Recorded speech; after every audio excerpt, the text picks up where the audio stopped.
A heavy, shuddering exhalation, the deep thrum of a massive hyperspace engine, a metallic click as the recording device engages. Personal addendum: they did not listen. I stood before the High Council of Grand Arithmeticians 3 planetary rotations ago. The chamber was a masterpiece of harmonic geometry, bathed in sterile light. The arithmeticians themselves were beautiful, fragile beings, enlarged craniums, glass-thin limbs, minds built entirely around certainty. I presented my data. I showed them the telemetry from Sector 4. I showed them the final visual of the Terran captain smiling through shattered facial bones as his ship tore our Vanguard dreadnought in half. I told them that humans do not calculate probability the way civilized species do.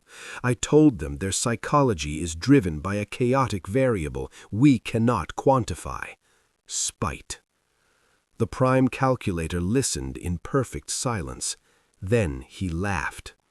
A brief, synthetic playback of a soft, chiming, condescending alien laugh.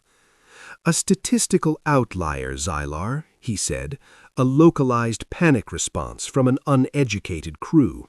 You are letting a single anomalous data point corrupt your entire matrix."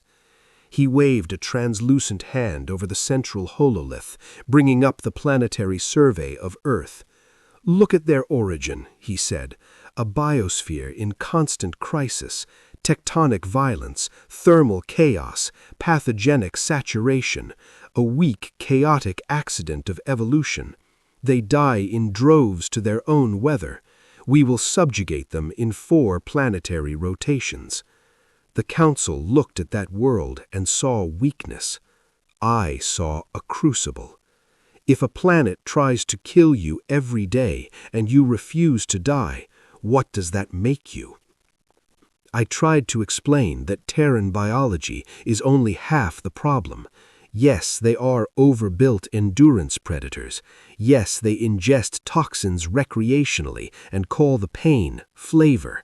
None of that is the most terrifying part. It is their relationship to fear. After the council dismissed me, I spent 2 cycles in my quarters analyzing intercepted Terran cultural broadcasts.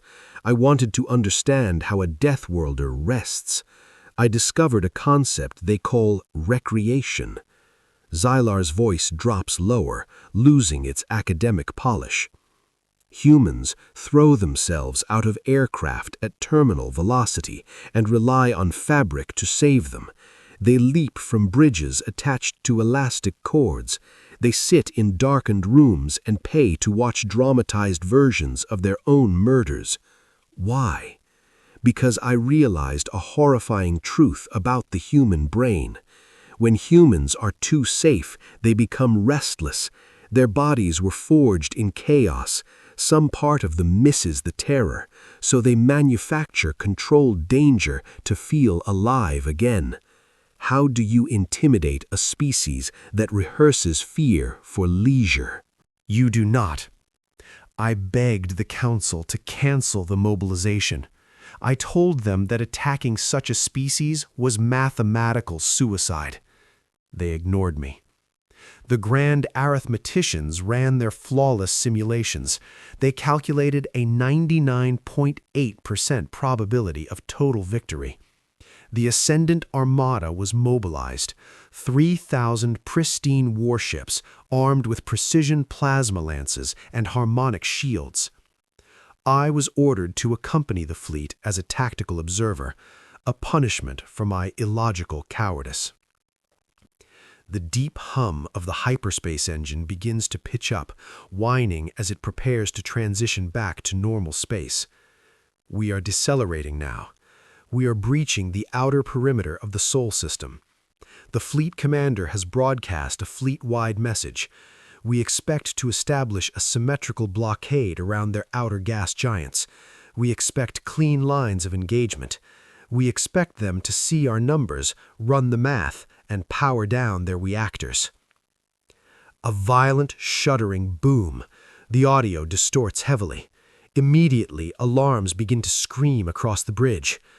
What is this? The alarms grow more frantic. Zylar's voice loses all bureaucratic calm.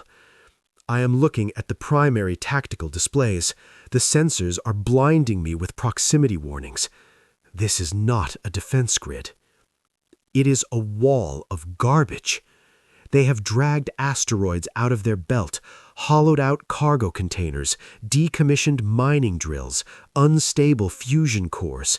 They have strapped it all together with industrial adhesive, steel cable, and sheer, unfathomable spite. It forms a chaotic, tumbling sphere of debris around the inner system. Wait, the sensors are doing deep scans. Rapid, frantic electronic beeping from a nearby console. There are biological signatures inside the debris. Not soldiers. Civilians. Waste crews, ice haulers, mechanics, asteroid miners. They did not build a shield to protect themselves. They brought their trash to the edge of their system, loaded it with explosives, and strapped themselves inside it in the dark. They turned the vacuum itself into a meat grinder. A massive, localized explosion outside the hull. The ship violently shakes. The Vanguard dreadnought just hit a tethered cluster of mining scrap. The human inside detonated the fusion core the moment our shields touched them. The shields held against the plasma, but the blast propelled 1,000 tons of shattered rock directly into the flagship's engines. The Vanguard is crippled by a garbage hauler. The Council said they were fragile. The math said they would surrender. They are not soldiers. They are a population. And a human population that has decided to resist is not a military problem. It is an ecological disaster. More alarms, sizzling electrical shorts. They are powering up their mining lasers. A deafening, localized impact. Zyla screams, and the audio feed cuts to harsh static.